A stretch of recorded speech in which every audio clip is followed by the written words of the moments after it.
Alhamdulillah, wassalatu wassalamu ala rasulillah sallallahu alayhi wa sallam wa ba'd. Rabbi shrah li sadri wa yassir li amri wa hlul uqdatan min lisani yafqahu qawli. Ameen. Assalamu alaykum wa rahmatullahi wa barakatuh. How is everyone today? Are you guys okay? Can you guys stand up for me for a second, please? Quickly. You guys ever done any martial arts training or anything like that? Okay, well, when you get tired, you need to warm up a bit. Sisters, don't worry, we're not going to look at you. But you need to make sure you do it anyway.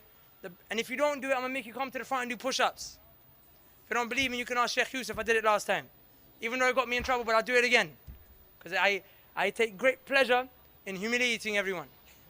Okay? Just jump on the balls of your feet like you're boxing. Like you're just boxing. You're ready to just kick someone in the face. Go on, do it. I said jump! Jump! Okay, sit. Alhamdulillah. Now, can I just ask, maybe 2 or 3 sisters from the back to call everyone who's out there into the auditorium kind of thingy-majig, because I have something very important I want to share. And if there is anyone outside this place, I want them inside. Because inshallah today, I promise you, if you listen from your heart, not your ears, your life will change today. I promise you that. I promise you, inshallah. Inshallah. Look, the topic that I'm going to be discussing with you people today, inshallah, is about happiness. The title of this talk is Happiness Is.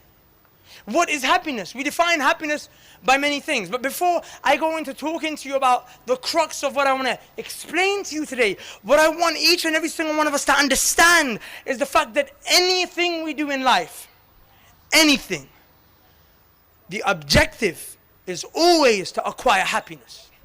Or to move away from unhappiness.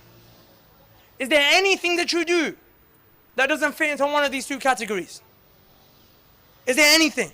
If you go and study, either it is to acquire the happiness of a good job, or it is to run away from the unhappiness of your dad pulling out a belt and slapping it around your face. Am I wrong? There is always an element of happiness that you're either trying to acquire or an unhappiness that you're trying to move away from. For that reason, happiness is very important, right? Which is why I commend Sheikh Yusuf for coming up here and talking to you guys about the fact that this dunya is making people who have already acquired this dunya extremely unhappy. And we think that the dunya will make us happy, right? I want to talk to you from my own personal story of what I thought happiness was and how I found true happiness. To the extent where, wallahi, I challenge each and every single one of you. Wallahi, I swear by Allah, Allah di qasam, I challenge you. I genuinely feel as if I am the happiest man on this earth right now. I'm yet to come across someone who is happier than me. That I can say this person's happier than me. I don't know, maybe it's there. Maybe she's there. Maybe one of you guys. But I'll challenge you to it. And I'm going to tell you how I acquired this happiness. So you can walk out of this room, inshallah, with the formula. I don't promise I will leave you happy. I can't do that. When we said, Ya Muqallib, we talk to Allah. He's the one who changes the hearts. Right? What I can do is give you the formula. It's up to you if you want to live a depressed life and die in your own nappy, in a toilet seat, like many people have, addicted to drugs, alcohol all around you, or you want to die with a smile on your face, eager to meet your master, subhanahu wa ta'ala. I need to explain to you a bit about where I'm coming from, but it would be very nice if I could get a portable mic. Because I feel restricted here. I want to move around, jump around and do backflips and roly-polies all over the stage. And they're trying to make me stand here like a posh old Sheikh Yusuf. I'm joking. Or like a Mancurian Johnny. I'm going to get you, by the way, don't worry. So look, my name is Imran. I came from a background in the UK that is not very good. Are you guys familiar with the term street kid? So if I say to you that I'm a street kid, do you guys know what that means? Or I used to be a street kid, you know? It's like what you would say in Urdu is a badmash, a gangster, someone who rolls in the ends. If you look at me funny, you might get punched in the face. That's the kind of environment that I grew up in, unfortunately. I went to the 13th worst school in the country. Now you have to understand that when you're living in an environment like this, one of the things that comes with the package is poverty. People don't have money. They don't have food to eat. They don't get big posh university degrees.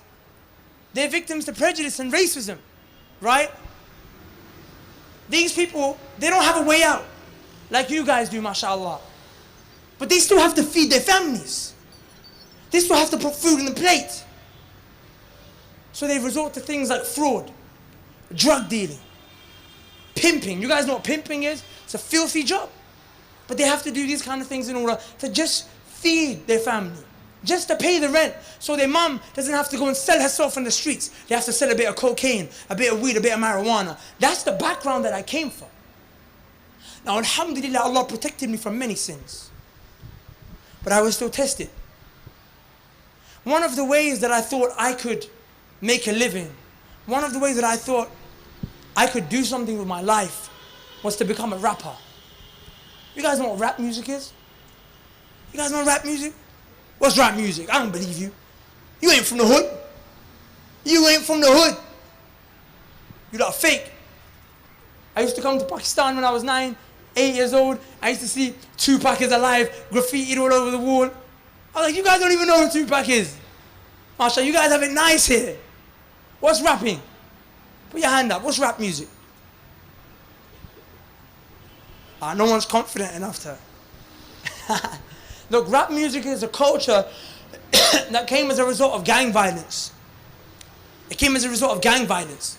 For example, they know that if I have a problem, look, rap music, right? It's a culture that came from gang violence. Say my gang is going to go up against Johnny's gang, and Johnny's gang obviously is going to get ruined, violated, and left for dead, buried 6 feet under the ground. This is how we roll, right? Manchester. That's how we roll. So, in order to stop the casualties, in order to prevent the death and the massacres and the murders, the rap music was something that just organically grew. So instead of me taking out my gun and shooting him, or me taking out my knife and stabbing him, I would come and I would rap with him. And we would have a battle. We would rap. Like in the time of Muhammad Rasulullah sallallahu alayhi wasallam, when before they used to go for war, they would bring the poets from their tribes, and the poets would compete. It was very much a similar culture like that. So you can imagine, I'm rapping about some crazy things, some violent things. Like, if you look at me funny, I take the Glock out, I make your blood runny. Astaghfirullah, that kind of jahil, pathetic stuff. But you know what? I became very good. And I started to get known. And people would know my face. We call this fame. There are many rappers that you guys may have heard of, may have not heard of, that are very famous in the industry. And I've made songs with them, and I know them, and I facilitated some of their music careers. And I'm on some of their songs right now, but you'll never recognize my voice and you'll never recognize the name. It was a totally different name. So don't ask me, because I'll never tell you. The only person who knows is Musa, because this guy's snaky. He went undercover and started looking through my files and researched me. Did like an FBI, CIA, ISI profiling of me, and he uncovered everything of my past. But I'm trying to make you understand that I was on my way to becoming the first official Pakistani rapper, to making real money. And I made money. I was 16, 17 years old, and I used to make so much money that I did not know what to do with it. You name it. You name the brands, the clothes. Wallahi, I had them all. Wallahi, I had them all. There was not a brand that I wanted that I didn't have. There was not a jacket that I wanted that I didn't have, or a pair of trainers. There was not a holiday that I wanted to go on that I didn't go on. I was able to spend my money however I wanted, to the extent where I made so much I didn't know what to do with it. So I would go to my friends and I would say, what can I buy you? Xbox 360, come, let me take you to the shop, I'll buy you an Xbox. You guys know what Xbox is, yeah? Some people are like, no, you are not living in the 21st century, my friend. Yeah, you need to fast forward. We're in the year 2014. But I would buy them Xboxes and I would take them shopping and buy them. I would take them on holiday with me and buy them a PlayStation 3 from Dubai while we're there. This is the reality. So money I had, no problem. And I'm young. Remember, I don't pay any rent. I don't pay any bills. I don't have to even buy my own food. My parents do that. I'm just, as we say, balling. Just doing, as you say in Pakistan, ash karna. And that's the life I'm living, right? But look, what else comes with this life? Usually people want money, but they want something else as well. What else do they want? Money and, yeah, obviously. But with money, happiness is the goal, right? But money is one of the ways you try to achieve happiness. But with money comes what? Power. Yeah, the fame was already there. Power. And power is important because power, not all the time, but it can bring you respect. And let me tell you about the kind of power I had. Little did I know I had no power. La hawla wa la quwwata illa billah. But to my delusion, whilst I was from the ghafilun, those who were deluded and in heedlessness, I believed I was an extremely powerful teenager. I could go to pretty much any part of the country, and if someone had an issue with me, I would make one phone call and there would be a gang of people from wherever I summoned them that would be ready to violate people, to hurt people, just because I called them. Literally, to the extent where people would see me, they would know, don't mess with this guy. We don't even want to look at his shoes. They wouldn't even look at your shoes if they know you are a bad man. They would not look at your shoes. My shoes cost a lot of money, you might give it another. So I had money, I had power and respect. Now, I feel really embarrassed to admit the third thing to you. But you might be like, well, we don't need to hear it. But it's necessary for you to understand where I'm coming from. And wallahi, being in the presence of so many queens, I feel extremely shy and embarrassed to admit this fact.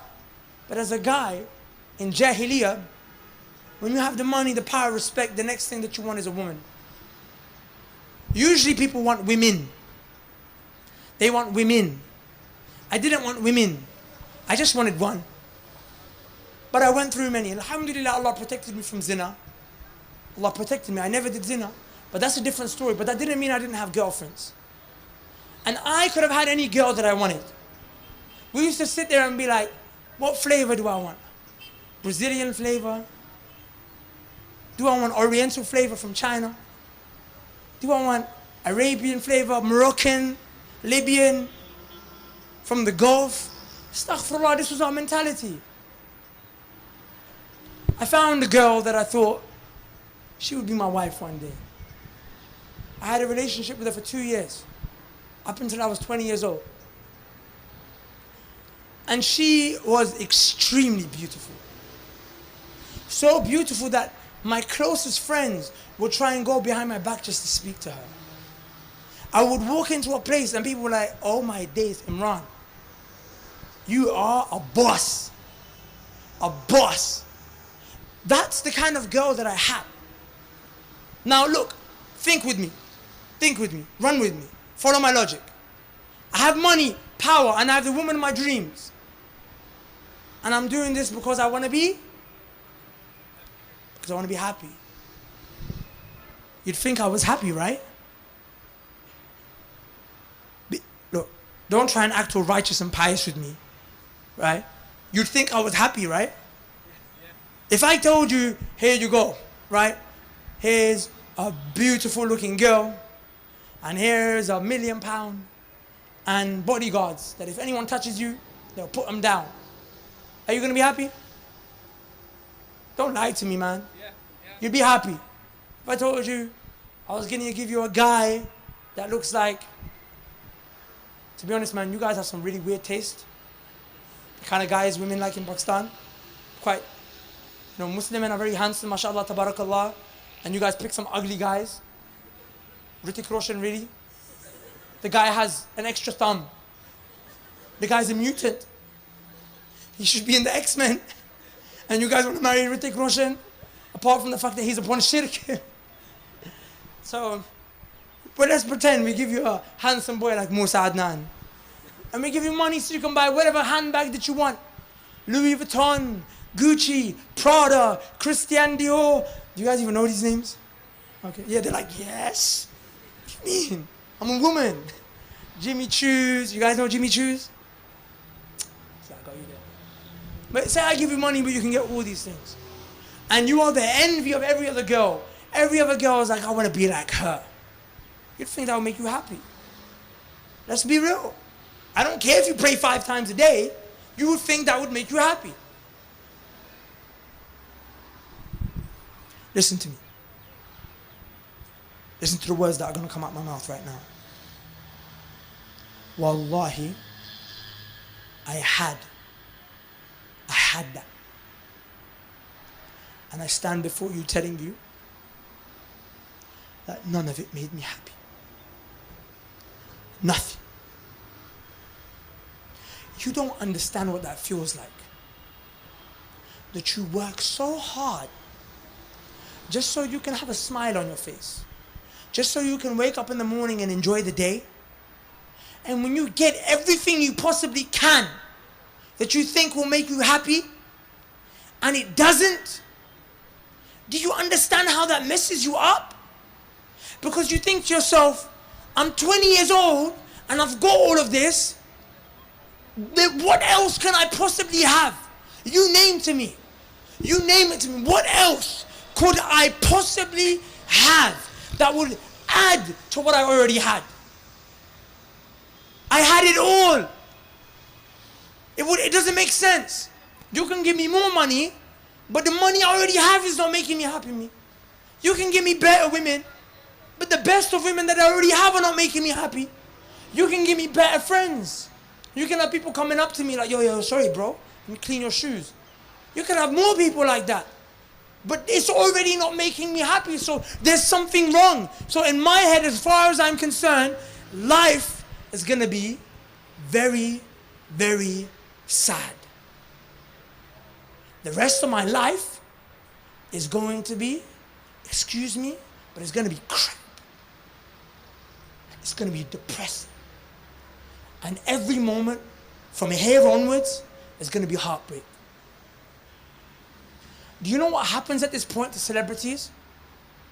Do you know what happens at this point? They start off nice, good. You guys know Justin Bieber? You guys know Justin Bieber? The cute boy. Baby, baby. Astaghfirullah. It's from Jahiliyyah, I know. Justin Bieber, right? The cute little boy. He's singing and everyone's like, oh, Justin Bieber. They loved him so much that one time he smoked weed. You know weed, cannabis? That the girls all around the world, they were so upset that he smoked weed that they literally cut their wrists. They took pictures and they tweeted it to him saying, please, Justin, stop. I find that pathetic. But that's how much they loved him. Do you guys know what Justin Bieber is doing right now? Drinking, smoking, sniffing. Why? These celebrities, cute, beautiful celebrities. Suddenly, you see all of them, they go down one direction. Drugs and alcohol, antidepressant tablets, drugs and alcohol, antidepressant tablets, drugs and alcohol, antidepressant tablets. Do you know why they do that?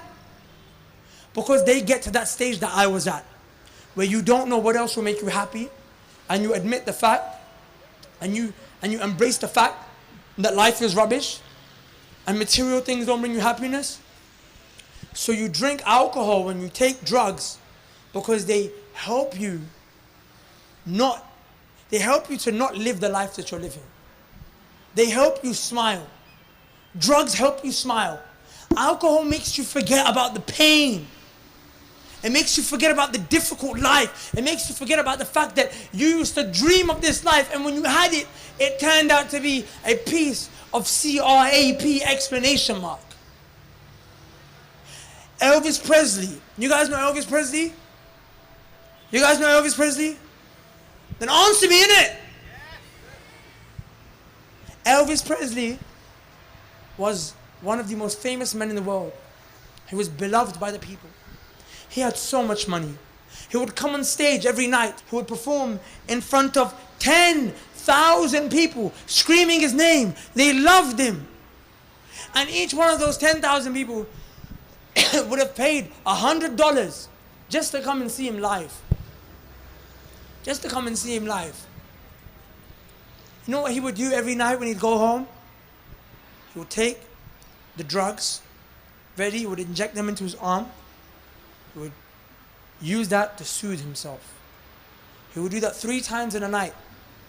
It used to mess him up so much that he couldn't even use the toilet properly. He had to be taken to use the toilet. Close to his death, he had to wear nappies. And he died in his own toilet wearing a nappy, not even being able to go to the toilet. Someone asked his brother, why on earth did Elvis Presley need to take drugs? He was loved by the people. He had everything that anyone would want in life. Why on earth did this man die like that? You know what his brother said? He said because not being sober was too painful for him. It was too painful for him. That life, too painful. He had to run away from it. As Brother Johnny indicated, we were with Brother Shoaib Akhtar a few days ago, a new friend of ours, the Rawalpindi Express. And you guys know his life. Playboy. He was a playboy, right? He used to go wherever he wanted in the world, live the life that he wanted to live. He said, 25 years I was depressed. I had to retire from cricket 2.5 years ago because if I didn't, I would have ruined my life. So when I left the industry, when I left cricket, he said, I could have gone to Bollywood. I wanted to make money, he said, I could have gone to Bollywood. But if I went to Bollywood and carried on living that life, I would have killed myself within 10 years. When he said this to me, I started crying. Because here is a man in front of me telling me that if I lived that life, I would have killed myself. And that's the final thing that happens. After the drugs and the alcohol, because you realize that even that doesn't make you happy. When you realize that even the drugs and the alcohol can't make you happy, the only thing left to do to stop the sadness is to stop the heartbeat. So you kill yourself. So you kill yourself. What kind of a life is that? What kind of a life is that, man? And you guys look over to the West. Don't lie to me and tell me you don't. Look, let's not beat around the bush. Who watches Pakistani Idol? Don't put your hand up. You watch Pakistani Idol, I know you do. No. I am speaking generally. You guys watch Pakistani Idol, you pray. But you watch that rubbish. That came from the UK. These dramas like Ishki Mamnoon. And this filth where the plot line is incest. These ideals. I mean, Turkey took this from liberal values that they extracted from European culture. And you guys, Bollywood is a direct inspiration from Hollywood. And those guys are mushrikun anyway. They worship an elephant. They worship a monkey. And you follow their footsteps. You know what they do back home with this lifestyle? They kill themselves. Suicide in England has been on the rise for the last 20 years. For the last 20 years, suicide has been on the rise. But in England, you have everything. You have food. You have a house. You have, you don't have to worry about drinking water and you're going to get hepatitis. You don't have to worry about these things. Everything's calm. Everything's hunky-dory. Why the hell are you killing yourself then? consistently. Norway is the richest country within Europe. And it has the highest suicide rate. Also has the highest atheist rate. Connection. You don't have Allah in your life, what happens? What happens? When you don't have Allah in your life, there's no happiness. I'm going to come to that. I need you to understand this, brothers and sisters. I need you to fully understand this. Because Allah subhanahu wa ta'ala, when He created you, He wanted you to be happy. So when He made your heart, He left an emptiness inside your heart. And this emptiness yearns for happiness. But a specific kind. Do you ever get that feeling that, okay, when I get this grade, I'm going to be happy. When I buy this outfit, I'm going to be happy. But you're not. You can get an A grade and graduate top of the class. But a week down the line, that happiness is not going to last. That grade is not going to keep you happy. You can get married and find an amazing husband. But the moment he upsets you, he broke your heart. The moment he chooses his friends or goes to play cricket instead of spending time with you, your husband is the source of your unhappiness. And that hole in your heart feels pain because it always wants to be happy. And it always wants to be taken care of. But the dunya can't fill it. And the dunya can't take care of it. Only Allah can. So let's pause and come back to my story. Now I had all these things. I had to run away from them. I shut down my recording studio and I left the music. I left it. I wasn't going to wait around and see if I was going to end up taking drugs. I wasn't going to wait around to see if I was going to end up killing myself. I knew it wasn't going to bring me happiness. I didn't know what will bring me happiness, but I knew this wouldn't, so I left it. I left my girlfriend and I left my friends. For 8 months, I was a lonely person.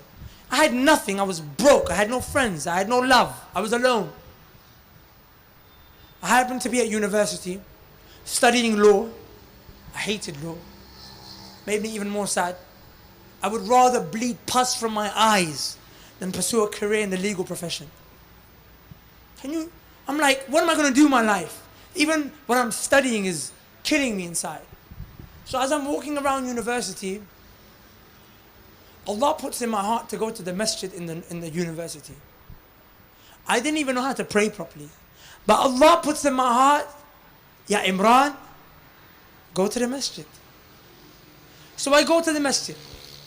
And I'm sitting there, looking depressed. This one brother, he comes up to me and he says, Salaamu alaykum akhi, wa alaykum salam. He asks me, why do I look so sad?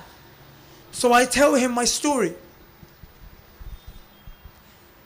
And at the end of the story, you know what he says to me? He says, so let me get this straight. You put your happiness in the music. I said, yes. He said, you put your happiness in the friends. I said, yes.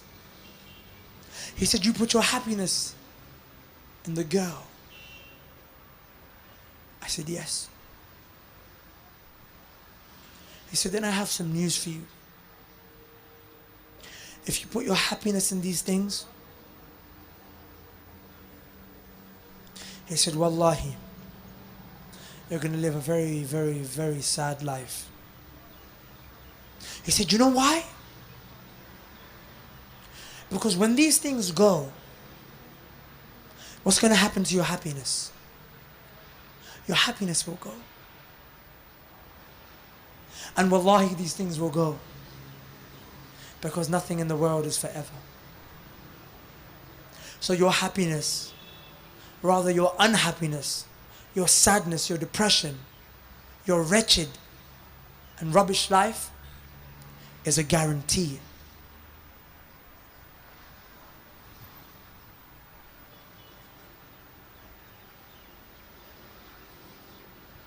And that's the same for each and every single one of us right here.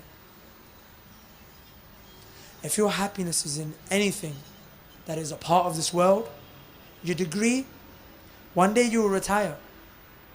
You might get sacked. Who's going to make you happy then? Your husband? What if you get divorced? What if he doesn't make you as happy as you thought? The money? What if it gets taken away from you? Something that you love will get taken away from you. And with it, your happiness will go. When he said that, it hit me like a ton of bricks. But then he smiled. He smiled and he said, but. He said, there is a way to be happy forever. He said, there is a way where you can be happy for the rest of your life. He said, put your happiness in the one that will never leave. And as a result, your happiness will never leave. I said, who? He said, Allah subhanahu wa ta'ala. Brothers and sisters, since that day, I have made it a personal mission to fall in love with Allah subhanahu wa ta'ala. A personal mission. And I believe I'm on that journey. Which is why I stand before you as the happiest man in the world. Because Allah already gave me anything and everything I could desire. So there is not a single human being in the world. There is not a single human being in the world that can give me something I don't already have. Nor is there a single human being in the world that can take something away from me that I love. Does that make sense to you? Before I conclude, I want to touch upon one more point. It's very important that you understand this. See, those who are in the West, you know what they do? They delude you. You think they're the bosses. Because they have the money, the fame, and the power, the glory. You think that these people, they've got things right. That the way they live life must be the way we should live life. Their morals should be the morals that we should adopt. Because they're civilized and we're not. And as far as we're concerned, Islam is backward and has nothing to offer the 21st century. How far from the truth could you be? My beloved brothers and sisters, how far from the truth could you be? For everything that the West has today, it took from Islam. Where you look at the West to take from them, they look towards you and they based everything that they have upon what you taught them. You don't believe me? Let me give you a few examples. And because we're in the presence of so many women, mashallah, I'm going to give you examples that relate to you. This is a university, correct? Right. It's a university establishment. Do you guys know where universities came from? And bearing in mind that university is one of the foundational things that hold social, liberal, secular society together in the modern day progressive era. Universities are where everything happens. Science and technology develops. Academics come out. People are made. Politicians are made that change and shape the world that you follow today. It happens in these institutions. Agreed? Do you know where the university came from? Does any one of you know? Just raise your hand. My sisters, listen very closely. University. The first university was invented by a Muslim woman. Her name was Fatima al-Fikri, rahimahullah, from Morocco, a young teenage girl who was studying the religion of Islam but had a desire to become an alima, a woman of knowledge in this religion and also in the general sciences. So she established the first ever university. Who says that Islam oppresses women? Who says that Islam doesn't want women to study? Wallahi, the university is a legacy of you Muslim women. appreciate this reality. So you should be proud. Forget going to their countries to study. What on earth are you doing? I'm going to go and study in the USA. Harvard, Oxford. As we say in the streets, bond that, fam. You should be creating these establishments here, reviving the honor that Allah subhanahu wa ta'ala gave to you. But He gave you this honor when you had this book close to your heart. But when you left this book, Allah subhanahu wa ta'ala took that honor away from you. You want me to give you the evidence? What do you guys wear when you graduate? You have the graduation robes and you have the hats. Does this look familiar? What does this look like? I'm asking you a question. What does this look like? Huh? Graduation hat. Do you know what the scholars would do? When the children, when the youngsters, when the teenagers, when the students would graduate, they would say, MashaAllah, Allahumma barak, Tabarakallah. Today you are a learned and educated man. You are graduating from this establishment. You have the ijazah to go out there and work and teach. However, bear in mind that this book is above your head. The kalam of Allah is the real knowledge. And this knowledge always is on top of you. Humble yourself, my students, for this is above your head. And never forget that. And wallahi, for as long as they remembered that, for 800 years, we ruled the world in every single field. Politically, socially, academically, you name it. You name it. The robes that you wear when you graduate. Have you not seen what the shayukh wear? The imam in Masjid al-Haram in Mecca or the imam in Masjid al-Nabawi wear? They wear the robe. Exact same robe that you guys wear when you graduate. University. All of this is a legacy of the Muslim woman. So why are you running away from all that Islam has done? Bearing in mind that they took it from us. Obviously, brothers, you guys did some good things as well. MashaAllah, MashaAllah, MashaAllah, MashaAllah. There's more sisters, so I have to be fair and focus on them. You don't mind, do you? Because you know you have to be real, that inside this country, on the subcontinent, they have suffered. Would you agree with me? They've not been allowed to enter the masjids. They've not been allowed to have equal time studying under the scholars. And wallahi, they are the backbone of this ummah. The word ummah comes from the word mother. And we neglect them. That's why every time I get an opportunity to speak to the sisters, I try to focus on them a little bit more.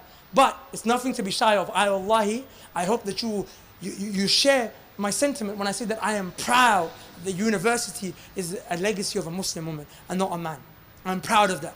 When you hear your daughter do something amazing or your sister do something amazing, this is who they are. They are our daughters, they are our sisters.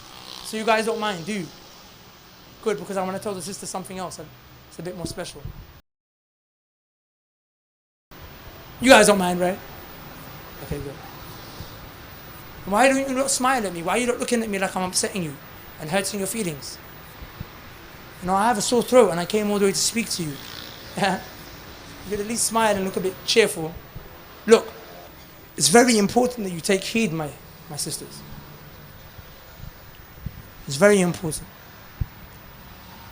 Allah subhanahu wa ta'ala says in the Quran, إذ قالت الملائكة يا مريم إن الله اصطفاك وطهرك واصطفاك على نساء العالمين. Allah says, and relate to them the story when the angel came to Maryam and said, oh Maryam, Allah has chosen you, purified you and chosen you as the best of women from amongst the alameen. This is your role model. So I want to tell you something from the Quran so you can take away honor. That Allah gives you an empowerment from her story. Not from Beyonce. Not from Rihanna. Not from Condoleezza Rice. From Maryam alayha salam. Salamun alayha. Are you ready for me? There was a man called Imran, not me. He had a wife. They were very old. They lived inside amongst the Banu Israel in Palestine. The area which is unfortunately today known as Israel. May Allah subhanahu wa ta'ala assist the Muslims all over the world. Ameen. Do you guys know how messed up these people were that lived in that area? Look through the Quran, Allah is constantly saying, "Oh Banu Israel, what are you doing? I gave you everything, I honored you as the greatest nation." And you know what they ended up doing? They murdered 70 prophets by one rock. There's a narration that says, by one rock they murdered 70 prophets, Anbiya of Allah subhanahu wa ta'ala. Is there a sin that you can think that's greater than that? Apart from shirk? Killing prophets. They cut Yahya alayhi salam's neck off. They sawed Zakaria alayhi salam in half. They had internal problems, clearly. They were messed up. Externally, they were oppressed by the Romans. The Romans had taken over. These are people who are suffering. They're in a bad situation. Agreed. Imran alayhi salam and his wife, salamun alayha, righteous people. They looked at the situation that was around them and they wanted to do something different. They wanted to make change. They wanted to flip the script and change the scenario. They made dua. The wife of Imran, she makes dua. She says, "Ya Allah, bless me with a son. Because this son, I'm going to put him in your path so he can make change and change history and fix things here." When you look at the tafsir, they explain this is why she made the dua. So she makes this powerful dua. She's an old woman, she cannot have a baby. But then she becomes pregnant. Is this not a miracle? An old woman, she's a buddhi, old woman, but she has become pregnant. Is that a miracle or not? Now, if you are in her situation and you've just made 3 du'as that you become pregnant with a son who will change the world. If the first one comes true, are you not going to think the second 2 are going to come true? That you're going to have a son who's going to change the world. But then she has a baby. She's giving birth. Can you imagine how excited she is? But she doesn't give birth to a boy. She gives birth to a girl. She's disappointed. She's disappointed. Because you can't change the world through a woman. You can't change the world through a woman. What the hell is a woman going to do? Stay at home, cook and clean. How the hell is a woman going to go and change the world? Like, Ya Allah, I'm an old woman. I didn't want to suffer pregnancy just so I can have a girl put lipstick on her face, ponytails and pigtails, and walk around and show her off so everyone says, "MashaAllah, kitni khoobsurat hai." Ya Allah, I wanted a son to change the world. Can't change the world through a girl. Look what Allah subhanahu wa ta'ala's response is. وَاللَّهُ أَعْلَمُ بِمَا وَضَعَتُ وَلَيْسَ الذَّكَرُ كَالْأُنثَى. Allah says, "O wife of Imran, you think I don't know what you have given birth to? You think I don't know that you just gave birth to a girl? The male and the female are not the same." Do you know what Allah subhanahu wa ta'ala is trying to teach us? That if you want to change the world, you don't do it through us. If you want to change the world, you change the world through you guys. Through you guys. So every time you turn on the TV screen and you see blood on the streets and you see Muslims suffering, ask yourself, how long is it going to take you to return back to Allah, acquire true happiness? Because however long it takes for that to happen is how long Muslim women and children are going to be getting buried alive, raped, murdered, massacred, and dying of hunger. My teacher, my ustad, he said to me, "Wallahi, the situation of the ummah will not change until the queens of our ummah realize their role." And that's each and every single one of you. Do you see what I'm saying? So it's necessary for us that you are more special and have a greater relationship with Allah than us. Wallahi, it hurts me when a Muslim man leaves the religion. It hurts. But if a man leaves the religion, he's just one guy who left the religion. But if one of you leave the religion, if one of you take off hijab, if one of you stop praying, if one of you listen to music, if one of you become someone of fisq, of rebellion and sin, an entire nation just deviates with you. If you leave, an entire nation just leaves with you, because you are a queen of your own nation. This is why the word ummah comes from the word mother. Do you see what I'm saying? And these are the gifts that Allah subhanahu wa ta'ala has given us. And this is the happiness you can find if you turn back to your king. Just put your head on the ground 5 times a day. That's all Allah asks. Nobody cares about your education. I'll be honest with you. When you compare your education with even one ayah of the Quran, I spit in the face of all your degrees. And I do not feel any shame in saying that. Because Allah started the Quran with Iqra bismi rabbika alladhi khalaq. Read. Allah told you, study, educate yourself. But in the name of your master. Not in the name of a medical degree.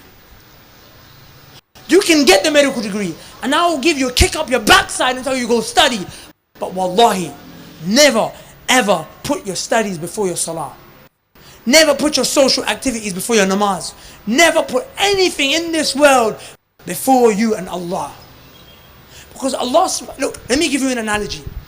If I make this microphone, and I build this microphone with my bare hands, and you come to the shop and you want to buy a microphone, you say that we have Sheikh Yusuf Chambers coming all the way from the UK, he speaks on Peace TV with Dr. Zakir Naik, and we need to make sure we have a very nice microphone for him to speak. And I tell you, I made this microphone. I know it inside out, and I'm telling you, this microphone is rubbish. I'm telling you, it's rubbish. It's faulty. Are you gonna buy it? Why? Why? Pardon? Because I'm the maker. I know it better, right? So only a fool would come and buy the mic. Agreed. Now look what Allah says. Allah says that He created the heavens and the earth. This dunya that we live in, He subhanahu wa ta'ala made it with His hands. Listen, He made it with His hands. Allah subhanahu wa ta'ala tells you that in His sight, this dunya is not even worth the wing of a fly. A wing of a fly. A fly goes and sits on toilet. A fly likes that environment. It sits on the garbage in the toilet. If it sees a piece of poo, it will jump on the poo. That's what it likes. It has fun. But not even the entire fly, just its wing. Allah said, one wing, this dunya is not even worth that. Really, your degree is part of this dunya. Unless you do it for the sake of Allah, it's not even worth the wing of a fly. So I don't care if you have an exam the next morning, but if you miss Fajr prayer on purpose, just so you can get a good grade, just so you can go out and have a good time with your friends, you just traded in your akhirah, your life, your relationship with Allah for something that's not even worth a wing of a fly. What a stupid investment. That kind of person is an idiot. That kind of person should go to the mental asylum. That's not normal. That you give up the riches of the heavens and the earth that Allah has prepared for you for a wing of a fly. Let's leave on a positive note. We're talking about happiness in Allah. That's the theme. If you have a relationship with Allah, you have happiness. That's the theme. That's what we're talking about. You follow me? There is something that Allah has prepared for you that is going to make you so happy. It's going to make you so happy that Allah can't even give it to you in this world. Because you might die. And you know when you have so much fun and then you have a heart attack? You know, people, they're clubbing and they're dancing so much that suddenly they die because they're having so much fun. This one thing that Allah has prepared for you is going to bring you so much happiness. It's going to be so fun that if Allah showed you even a fraction of it in this world, you would die. So Allah has prepared it for you in Jannah.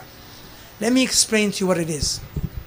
When you go inside Jannah, first you're going to have a conversation with Allah. Allah is going to ask you, and guys, please give me 5 minutes of your time and I'm done, inshallah. I know it's been a long day, but this is the grand finale. This is the body slam. It's the Mike Tyson haymaker. It's the shank that cuts through the jugular vein, like in Kill Bill. No, you didn't understand the joke? SubhanAllah. Laugh. Laugh.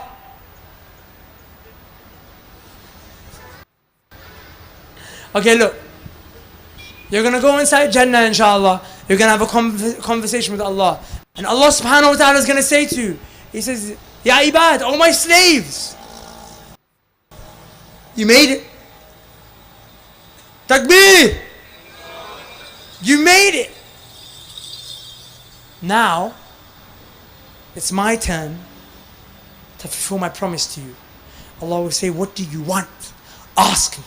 Ask me whatever you want, whatever your heart desires. And you say, really, Allah, anything? Allah, can I get some Jimmy Choo shoes and some Gucci handbags? Can I get a Ferrari car that flies in the back of an angel? Right? Can I get 70 to a Hur al-Ain? Inshallah, inshallah, inshallah, inshallah. I have to. Who said astaghfirullah? Who said astaghfirullah? If I start pulling out some ayat of Quran, وَحُورٌ عِينٌ كَأَمْثَالِ اللُّؤْلُؤِ الْمَكْنُونِ جَزَاءً بِمَا خَيْرٌ يَعْمَلُونَ. Inshallah for us. You want to know what you guys get? You really want to know what you guys get? Do you know that Yusuf alayhi salam, he had half of the world's beauty? A Hur al-Ain is beautiful, but half of the entire world's beauty in his face. So much so that when the women walked past, when he walked past the women, they were cutting fruits and vegetables. Allah subhanahu wa ta'ala says, وَقَطَّعْنَا. They sliced right through their fingers and they didn't even feel the pain because they're like, imagine their finger has fallen off, it's been cut right through. وَقَطَّعْنَا. The exaggerated version of sliced right through, they cut it off. They're like, imagine that kind of beauty. Imagine that kind of handsomeness. That you cut your finger, you don't even realize. Every single man inside Jannah will look like that. And the Hur al-Ain, by the way, they are your slaves. Just so you know, they are your slaves. When you want to go out and do something, and you don't want to spend time with your husband, you say, Jao uske paas, usko time thora do. You say, when I come back from my Jannah party, and then you can spend time with the real queen. Because you are the queens of Jannah, as long as you guys know that, right? They're actually your slaves. Right? We're just sad guys, just okay, fine. Yeah, as long as, you know what I'm saying, right? So you'll ask, you say, Allah, can I have all these things? And Allah will give you, He'll give you, He'll give you. And then Allah will say, but you forgot to ask about this. Allah will remind you of the things that you forgot. Maybe you were 5 years old and you wanted to be a superhero. You wanted to fly like Superman, but you forgot because you grew up and you became a robot that introduces himself like, Assalamu alaikum, I'm MBBS. What a sad way to introduce yourself. Assalamu alaikum, my name is Imran ibn Mansour. This is what we do. We're saying. Jay, what up, Jay? That's how we speak in the UK. Personality, right? So you forgot that you wanted to fly like Superman. And then Allah will say, but you forgot that you wanted to be a Superman. You forgot you wanted to be a princess. Here's your princess palace and a pony that flies. Allah will remind you of these things. And then you'll say, okay, alhamdulillah, ya Allah, I'm good. But then Allah subhanahu wa ta'ala will say to you, here are some things that I want to give you that you could not even have imagined. Things that you didn't even know existed. Have some of this as well. And this, and this, and this, and that. Allah will keep giving you. And then okay, I'm good, Allah. I've got a lot of stuff now. I've got like about 1 trillion years it's gonna take me just to go through this stuff right here. Now listen, when you have all these things, are you not gonna be happy? Is there not gonna be a fantastic feeling? You've asked Allah, listen. You've asked Him for everything that you wanted. Everything that you forgot. Things that you didn't even know. Is there anything else that you could possibly want right now? All 3 angles have been taken care of, right? Okay, so now you're enjoying Jannah. You're enjoying Jannah. You're having your little Jannah party with the Jannah sisters. And your Jannah handbags. The Jannah Hur al-Ain. Inshallah. Say inshallah. Say inshallah. That's so nice of you. Suddenly, you're going to hear a noise from above. Ya Ahl al-Jannah, Ya Ahl al-Jannah, O people of Jannah. Allah wants to meet you personally. Allah wants to meet me? Allah wants to meet me? You say, yeah, where? Every single person in Jannah, Ahl al-Jannah meaning people of Jannah, will run to one mutual location between a valley. Whilst we're there, we're going to be like, okay. So what do you think Allah wants to say to us? And we're going to have this conversation, we're going to have this discussion. And whilst we're having this discussion, suddenly we'll hear a voice from above again say, Ya Ahl al-Jannah, Ya Ahl al-Jannah, O people of Jannah. Today, Allah wants to reward you. See, Allah wants to reward us? Has He not already made our scales heavy? Saved us from the fire and accepted us into Jannah? How else can Allah possibly make us happy? As we're having this discussion, we will see a light in the sky and we will see that Allah subhanahu wa ta'ala has come to visit us. So we will be quiet.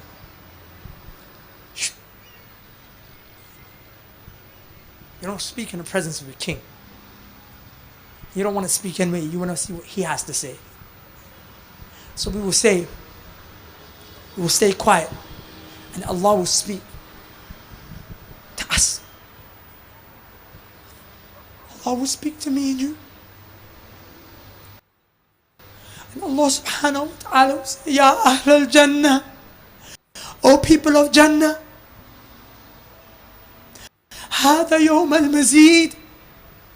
This is the day where I'm going to give you more than I have given you previously. So ask me whatever you want. The only thing that we will have to ask at that time, the last thing that we will desire, remember we've been given everything, the only one thing we will want, we'll say, Ya Allah, we just ask that you're happy with us. Ab khush hai hamare saath. Have we made you happy, Ya Allah? And Allah will say, Ya Ahl al-Jannah, if I was not happy with you, you wouldn't be here right now. I told you to ask me for something more. Not something I've already given you. I'm already happy with you. Ya Ahl al-Jannah, هذا يوم المزيد. Ask me more.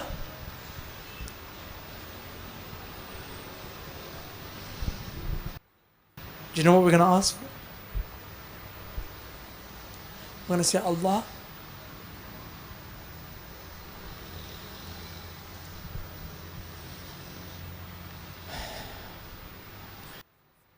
just show us your beautiful face.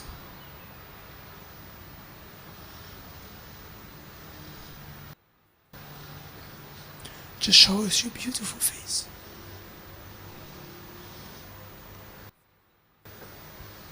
And Allah subhanahu wa ta'ala will remove the covering from his face. Allah will show us His face.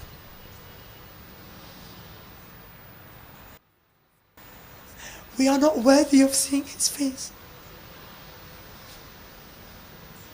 Allah will show us His beautiful face. And then in that moment when we're enjoying His face, the face by which all darkness is expelled and everything becomes light, in that moment Allah will remind you. And He will say, do you remember that boy that you used to speak to? Remember that sin that you used to do? Remember when you used to disrespect your parents? Remember when you used to message that girl on Facebook and watch those dirty videos online? Remember when you used to miss that namaz? Remember when you used to do chugli? Remember when you disrespected your teachers? Allah will remind you of all the sins that you used to do. And you will remember that time that you are not worthy of seeing His face. And He has given you everything. And the greatest honor, which is that you can see Him. Subhanahu wa ta'ala, you will say, Ya Allah, just forgive us. Please just forgive us. And Allah will say, Ya Ahl al-Jannah, had I not forgiven you, I would not have entered you into my Jannah. I'm happy with you, so enjoy it. And that is true happiness. When you have a relationship with Allah subhanahu wa ta'ala, the whole world can turn its back on you. It's okay, as long as you make tawbah. And tawbah means to turn back to Allah. The one thing that I will leave you with, I never say to you, break up with your boyfriend, break up with your girlfriend. I'll never say to you, stop listening to music. I'll never say to you, stop backbiting. Because this will happen the moment you fall in love with Allah. And the way to fall in love with Allah is to learn about Allah, know Allah. Allah created you to obey Him and worship Him. You cannot obey Him if you don't love Him. You cannot love Him if you don't know Him. Today you learned a bit more about Allah. Do you not love Him a little bit more? I'm asking you. Do you not learn about Allah today? Did that not make you love Him more? Learn about Allah. You will love Him more. You will obey Him more. Today, do you not feel like stopping some sins? Do you not feel like doing better things? Obeying Allah more?